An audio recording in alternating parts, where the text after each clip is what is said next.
me lembrava aqui agora de uma pesquisa que um grande amigo nosso, o editor Luiz Ertal fez na época do centenário de morte do Euclides. Ele saiu por aí pesquisando que universidades, que escolas e que faculdades, mesmo isoladas, particulares, teriam se apropriado do texto do Euclides para os seus próprios vestibulares, né? Naquele momento o Enem ainda não era uma coisa totalmente hegemônica como é hoje, né? Algumas faculdades ainda tinham os seus vestibulares isolados. E naquele ano, né, da efeméride da morte do Euclides, nenhuma universidade, nem pública nem privada, utilizou um trecho sequer da obra do Euclides, né, para o seu processo seletivo, né, um desprestígio, né, incontornável, né, da obra euclidiana, enfim, que pelo menos deveria ter sido lembrada. Eu acho que a professora Lutgard faz pelo menos um alerta bastante grave, bastante apaixonado também, para a gente pensar um pouquinho, né, nessas vielas do financiamento da pesquisa, né, internamente na universidade. A gente precisa pensar sobre isso, precisa denunciar também. Obrigada, professor. Depois da mesa, né, porque a gente acabar, a gente vai abrir para debate, tá bom? As pessoas que chegaram agora, a professora Lutgard, vamos falar sobre a questão do multiculturalismo e a gente dá prosseguimento. Eu queria pedir agora, aí apresentar a vocês o professor Marcelo, que também é um pesquisador híbrido, né? Tem toda uma formação na área de letras e um trabalho efetivo também no direito, né, professor? E vem estudando, né, não só o Euclides, mas também os outros intelectuais, né, contemporâneos ao Euclides, como o Barreto, enfim, todo aqueles produtores, né, de discursos e de projetos civilizatórios no Brasil ali da Velha Época, que é o professor Marcelo Barbosa, que é também presidente do Instituto Casagrande e que vai nos brindar agora aqui com sua fala, também como leitor apaixonado pelo Euclides. Obrigada, Marcelo. Bom, eu que agradeço. Sou obrigado, nesse início de fala, a reforçar o agradecimento à professora Anabelle por poder conversar um pouco com vocês. Eu não diria propriamente que eu fosse fazer aqui uma fala estruturada e tudo mais. É mais uma conversa que inclusive se enriqueceu muito nessa primeira intervenção da professora Lutgard, porque eu preparei aqui uma fala, em cima do que a senhora falou, eu nem vou tentar dialogar um pouquinho com o que a senhora falou, né? E é diálogo mesmo, porque na verdade há coisas que a senhora falou que eu concordo, né, e outras eu não concordo, né? Então, nesse sentido, você falou do multiculturalismo, né?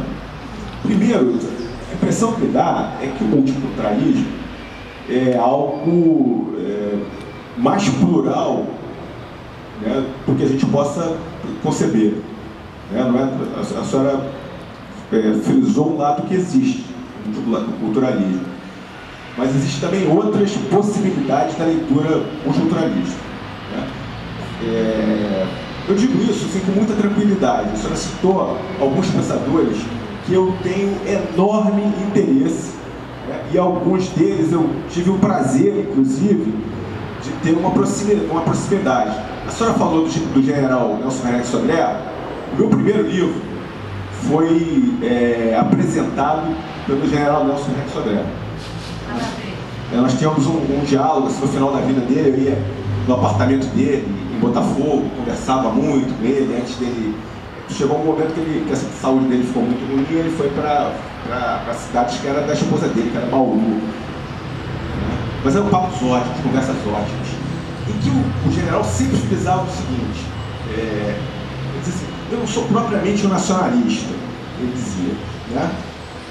Eu sou um internacionalista, né, que vê a questão nacional como uma questão importante, tão importante quanto a questão democrática. Ele me dizia isso, eu achava isso genial, porque ele usava uma fórmula que dizia o seguinte: tudo que é popular tem que ser nacional. E tudo que tem que ser nacional tem que ser popular.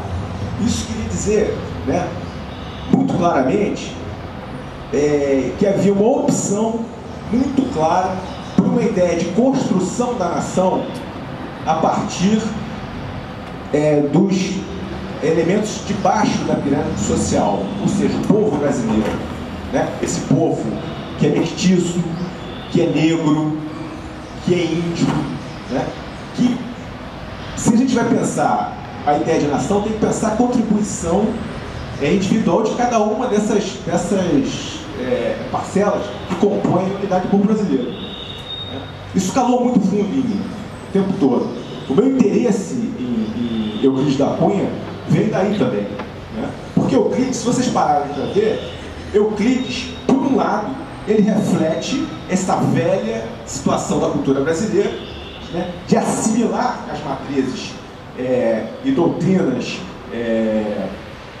importadas dos países centrais, né? Ele, no primeiro momento, ele faz isso. Quem lê detidamente, nem precisa nem ler detidamente, é só ler uma análise quase que superficial de trechos dos sertões, você vai ver a adesão,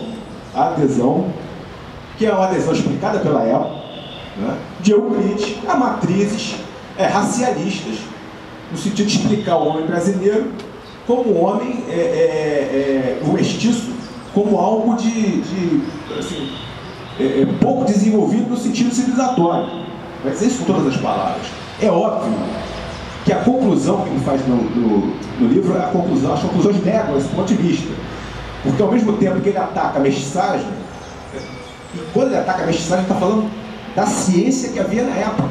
A ciência, os primeiros momentos da sociologia, da antropologia, são momentos, aqui no Brasil, inclusive, o iniciador da antropologia é a Nina Rodrigues. A Nina Rodrigues efetivamente é um pensador racista, né? Agora, como tudo que existem contradições nesse entre aspas, racismo, né, de Nina Rodrigues, porque ele é quem cria no Brasil os estudos da diáspora africana. Ele é Nina Rodrigues, não é isso? Põe na academia o negro. Claro, exatamente. Por isso é que eu acho que a gente tem que pensar nessas coisas assim com muita... Né? Eu achei muito boa a sua falação nesse sentido, porque leva a gente a pensar, né? Eu sinto isso na academia, né? Eu senti isso no período que eu tive no mestrado, no doutorado, né? Você vê isso. Você vê também muita reação a isso, né? Acho que quando o Elcio Werneck Sodré, acho que foi o centenário dele, né? Eles fizeram um belíssimo seminário da Unesco, né? Que eu achei até uma coisa engraçada, porque eu achava que o Nelson estava meio por fora de tudo, né? Mas não teve um seminário com pessoas do mais alto interesse, mais alto... Poxa vida, por isso que eu estou dizendo, o multiculturalismo não é algo de fechado. Eu não sou multiculturalista, então eu posso dizer isso com toda... Né? Mas, por exemplo, a senhora falou de Stuart Hall.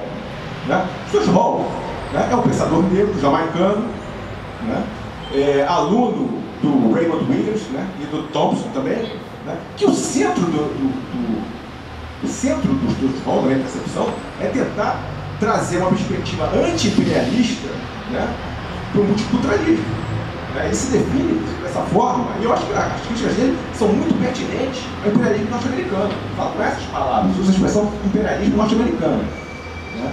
Então, outro aqui no Brasil, por exemplo, outro pensador interessantíssimo que pensa a diáspora negra por fora desses discursos que a senhora falou, da Ford Foundation, né? Eu acho muito interessante, mas que também dialoga com esses autores franceses, é o Maurice Sodré. Né? O Maurice Sodré é bastante interessante também.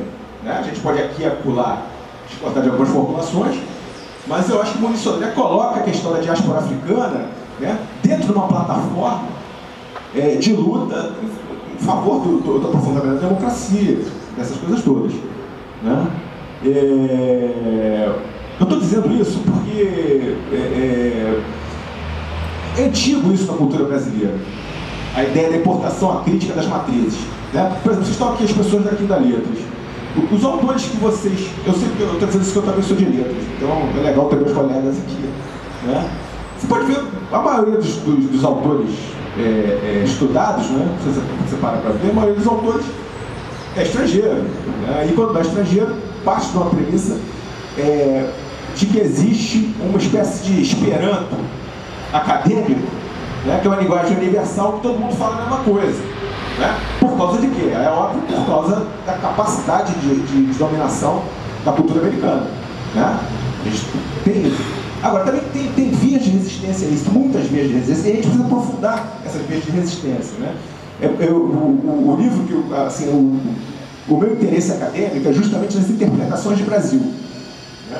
Desde o século XIX, né? Passando pelo século XX, né? Desde José Bonifácio, passando por Van Hayek, passando por Joaquim Nabuco, chegando a Euclides, passando no século XX por pensadores como Caio Prado Júnior, como Nelson Werneck Sodré, que a gente citou aqui várias vezes, por Celso Furtado. Quer dizer, essa gente toda pensa o país, a maioria deles no século XX, Florestan Fernandes, né? Pensa o país dentro de uma angulação, né? Que é uma angulação internacionalista, mas nem por isso você deixa de pensar a ideia da nação. É nisso que eu estou empenhado. É esse o meu interesse. E eu acho que, assim, Euclides, nessa história toda, aí eu vou ler só a conclusãozinha que eu fiz aqui da minha fala, para contextualizar o que foi Euclides nisso. O que a gente pode concluir, na minha opinião, passando em revista a proposta de fusão entre arte e ciência e os sertões, é a insuficiência das concepções de identidade nacional que existiam